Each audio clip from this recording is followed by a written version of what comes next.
Pessoal, esse inciso aí é uma provocação com relação a uma outra hipótese que a gente vai examinar nas atividades complementares, né, do nosso curso aqui, que é a contratação de uma oportunidade de negócio, que está lá no artigo 28 da Lei das Estatais, que é algo que parece com o que a gente vai expor agora, mas é relacionado à atividade finalística da estatal que deseja utilizar esse 28, parágrafo 3º lá da Lei das Estatais, joia? Nesse 2415 da Lei 8666, se diz que é dispensável a licitação na contratação realizada por uma instituição científica e tecnológica, ICT, ou por agência de fomento, para a transferência de tecnologia e para o licenciamento de direito de uso, ou ainda exploração de criação protegida. Notem, então, que a princípio seria uma contratação realizada por uma instituição de tecnologia, ok? Aqui, ó, por uma ICT. O que nem sempre é o caso, e quase nunca é, aliás, de uma estatal, tá? É a tal da transferência de tecnologia que vai ser feita, né, para essa ICT, para a instituição científica aí da administração, que seria uma instituição de pesquisa, né, alguém ligado à universidade, enfim, né, ligando-se a ideia aí ao direito de uso ou exploração da criação protegida. A indagação que a gente faz aí é se isso seria aplicável apenas para o caso da ICT como receptora da tecnologia. Não. Ok, pessoal? Não há qualquer tipo de restrição colocada na lei com relação a isso. Como deixa bem claro o TCU nesse julgado aí, ó. O referido dispositivo legal no tocante à transferência de tecnologia não estabelece qualquer distinção no que diz respeito à titularidade da criação desenvolvida ou ainda da inovação, né? Então, não há, no que diz respeito a quem vai receber, né, a tecnologia, né? Não há qualquer distinção no que diz respeito à titularidade, né, dessa criação. Isso, a lei, então, autoriza a ICT a celebrar contratos tanto na condição de produtora quanto na condição de receptora. Então, é tanto para receber a transferência quanto para ceder a tecnologia para alguém. Então, a dispensa valeria tanto para o recebimento quanto para a transferência de tecnologia por parte da ICT pública aí. Ok? Maravilha no seu material. Esse é um caso que não tem paralelo na lei das estatais, né, mas eu faço questão de desenvolver, que é a contratação das OS, para dizer que a ideia aqui não foi recebida na lei das empresas estatais. Não tem um caso paralelo para contratar diretamente uma organização social qualificada na esfera de governo para as atividades contempladas no contrato de gestão. Então, isso não foi contemplado na lei das estatais, ok, pessoal? Isso não vale para estatal. Eu coloquei aí o caso, eu coloquei até um julgado do TCU, mas é só para deixar claro que essas OS aí, que são instituições do terceiro setor, elas não devem ser contratadas diretamente pelas estatais com base no dispositivo em questão, né? A norma não autoriza mais esse tipo de contratação direta aí no que diz respeito às estatais, ok? Maravilha, então, no seu material, por favor. Bom, o objeto da contratação, né, aí vem todo o desenvolvimento do julgado, enfim, vou saltar aqui esse julgado, né, até porque não se aplica às estatais. Esse acordo aqui não se aplica mais às estatais, né? Enfim, é só para ilustrar que existe o caso, mas não se aplica mais às estatais. Agora, as OS podem participar de licitações, né? Bom, o entendimento mantido nesse julgado aqui pelo TCU, considerando-se, né, órgãos da direta, foi que sim, esse julgado é uma consulta, né? Então, como é uma consulta, ela tem força normativa, ok? E a resposta dada pelo TCU, em caráter normativo, portanto, é que, ao contrário do que ocorre com as OCIPs, não haveria vedação legal, né, explícita ou implícita, para que um OS participasse de uma licitação, né? Então não haveria nenhum tipo de vedação legal para que um OS dispute uma licitação como se fosse uma verdadeira empresa. É o que é dito aí pelo tribunal com outras palavras, ok, pessoal? É o que está dito aí com outras palavras, mas veja, né? Aí se tem a base da Lei 9637, já que, prosseguindo aí no restante, né? Na parte em azul, em procedimentos licitatórios realizados pelo poder público, desde que o intuito do procedimento seja contratar uma entidade privada para prestar serviços que estão ali nas atividades do contrato de gestão firmado entre o poder público e a OS. Né? A OS que venha participar da licitação deve fazer constar a documentação de habilitação encaminhada à comissão, cópia do contrato de gestão firmado com o poder público, né, a fim de comprovar que esses serviços estão contemplados em tal avença. Agora, essa interpretação aí foi à luz do artigo 24, inciso 24 da Lei 8.666. Essa interpretação, no meu modo de ver, não se estende automaticamente às estatais, né? Por que não? Porque o que o relator está dizendo aqui, ele vai dizer mais enfaticamente no voto dele, é que se a OS pode ser contratada diretamente por dispensa, é lógico que ela vai poder participar de uma licitação e vencer e ser contratada, porque para o relator, se pode contratar diretamente, pode contratar por licitação, né? Seria mais fácil até contratar diretamente, e aí o poder público resolveu, para essas atividades contempladas no contrato de gestão da organização social, né? Para essas atividades, a administração resolveu licitar, né? Só que a lógica aí é daquela do pode mais, pode menos, né?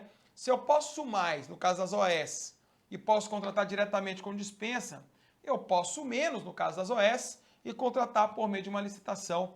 É o que está escrito aí com outras palavras. Joia? No seu material, muito bem. Bom, aí, senhores, adentramos aquilo que a doutrina vai chamar, a doutrina e a legislação também, né, de inexigibilidade, mas no caso da lei das estatais, há uma verdadeira confusão quanto à nomenclatura, né, da inexigibilidade. Ali no artigo 30, o legislador ele não chamou inexigibilidade. No artigo 30, o legislador ele chamou de a contratação direta, a inexigibilidade. No artigo 30 da lei das estatais. Então, o paralelo, vai no seu material, ao artigo 25 da lei da lei de licitações, é o artigo 30 da lei 13.303, né? Então, é o que está escrito ali no artigo 30 da lei 13.303, basicamente é o que está no 25 da lei 8.666, com um detalhe. Na lei das estatais não se fala mais de contratação por inexigibilidade de artistas, né? Não tem previsão legal para contratar diretamente por INEX artistas. É isso que eu estou dizendo com outras palavras. A gente vai chegar nesse caso já, mas por enquanto a norma diz é inexigível a licitação quando houver inviabilidade de competição em especial, né? Então, primeiro de tudo, notem que o fundamento da inexigibilidade, como nós já dissemos mais atrás, é a inviabilidade de competição. Não tem como promover a competição. É o que está dito aí com outras palavras, tá? Não tem como, é inviável a competição, né? Ainda, já falamos também, mas não custa repetir, são casos especiais. Então, são casos, é um rol meramente exemplificativo. São exemplos dados pelo legislador de que é possível contratar diretamente nessas hipóteses, mas que vai haver outras ainda, tá? Outras ainda, hipóteses que a lei não prevê e que a gente vai tratar aqui também como sendo inexigibilidade. Quando digo aqui deve haver adequada motivação nessa passagem, adequada motivação, ou seja, aqui, ó, tem que haver uma exposição incisiva de motivos, né? Então, quem vai contratar diretamente para inexigibilidade tem que expor incisivamente no que reside a ausência de condições competitivas, né? Então, isso precisa ser deixado às claras no processo licitatório para que não se tenha problemas, ok? Principalmente porque a INEX é a exceção da exceção, é quando não se tem condições competitivas, isso hipoteticamente a partir da lei. Porque na prática o que a gente vê mesmo, aqui no caso da INEX, muitas vezes a ausência de condição competitiva, ela é imaginada, ela é criada pela administração. Na realidade existiria a condição competitiva, né? Haveria ali condições competitivas, mas alguém acabou criando uma condição que levou à inviabilidade de competição. Notem que, na realidade, foi uma indução à inviabilidade de competição, quando o caminho, na realidade, seria reverso, né?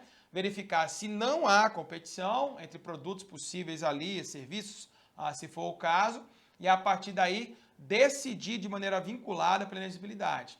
Né? Então, o caso clássico disso é quando o fornecedor é exclusivo, só um fornecedor. Só que, por vezes, a administração apõe marca de um produto e aí acaba criando uma inexigibilidade, porque na realidade a inexigibilidade deveria ser feita pelo produto e não pela marca. Né? A marca é um indicativo de qualidade, muitas vezes, mas o produto em si que deveria ser exclusivo de fornecimento por parte de alguém. Então, por vezes, é uma invencionice essa contratação direta aí, ok? O seu material, me acompanha, por favor, muito bem. Bom, já falamos, né, tem que ter a motivação adequada para essa contratação direta aí para inelegibilidade. Adiante. Esse é o primeiro caso, né, que é um dos casos mais conhecidos aí, que é a contratação direta da aquisição de materiais e equipamentos, né, gêneros, que só podem ser fornecidos por produtor, empresas ou representantes comerciais exclusivos, vedando-se a preferência por marcas. Então, como nós falamos, né, a regra é que não se admite a indicação de marcas aí, né? Bem importante também anotar aqui, ó, que esse inciso, ele cabe para materiais, para equipamentos, para gêneros, né, para produtos em si, mas esse inciso não é o inciso dos serviços, ok, pessoal? Esse inciso aí, ele não é o inciso dos serviços. O inciso do serviço é o inciso 2, como nós veremos. Aqui é para fornecimento, pode ser de bem, de produto, de equipamento, né? A questão das marcas, como dito, a marca é um indicativo de qualidade, mas a marca de per si não garante exclusividade quanto ao fornecimento. Na realidade, a marca é um dos pontos que devem ser considerados para que se considere mesmo um produto de qualidade. Mas não deveria ser indicado a marca, né, normalmente, né, numa licitação, porque isso acaba reduzindo o universo de competidores. Em alguns casos, por razões de ordem técnica, o TCU tem admitido sim a indicação de marcas em licitações. Em alguns casos, isso é raro, mas é admissível na visão do TCU que ocorra, né, a indicação dessas marcas aí em raras condições. Ok, pessoal? Maravilha, no seu material, me acompanha, por favor. Bom, o TCU tem uma súmula interessante, né? Que a gente expõe aí, depois esclarece o sentido, que fala que em contratações, quando o objeto só pode ser fornecido por um produtor, por uma empresa ou por um representante exclusivo, é um dever do agente público, o agente público, responsável pela contratação, adotar providências necessárias para confirmar a veracidade da documentação comprobatória da exclusividade. O que eu estou dizendo com isso? Que muitas vezes o fornecedor, ele apresenta uma informação dizendo que ele é exclusivo. Mas não é rara a vez em que lá no tribunal a gente tenha se deparado com informações falsas a respeito disso, né? Então, na realidade, é preciso que quem vá fazer a aquisição examine isso melhor, né? Examine, analise o mercado, porque pode ser que esse fornecedor traga ali uma informação equivocada ou queira induzir a administração a embarcar nessa história de fornecimento exclusivo, né? Então, a súmula 255 diz que é uma obrigação do agente público investigar melhor se isso de fato ocorre, né? Se o fornecimento ali seria ou não exclusivo. Já então, a ideia aí seria fazer com que o agente público ele se porte ali de maneira ativa, né, na busca dessas informações que vão comprovar a exclusividade de fornecimento. Joia? Maravilha, paradinha, mais uma delas, a gente prossegue no próximo bloco, falando ainda sobre fornecimento exclusivo e esse inciso que cuida de inexigibilidade. Já, já.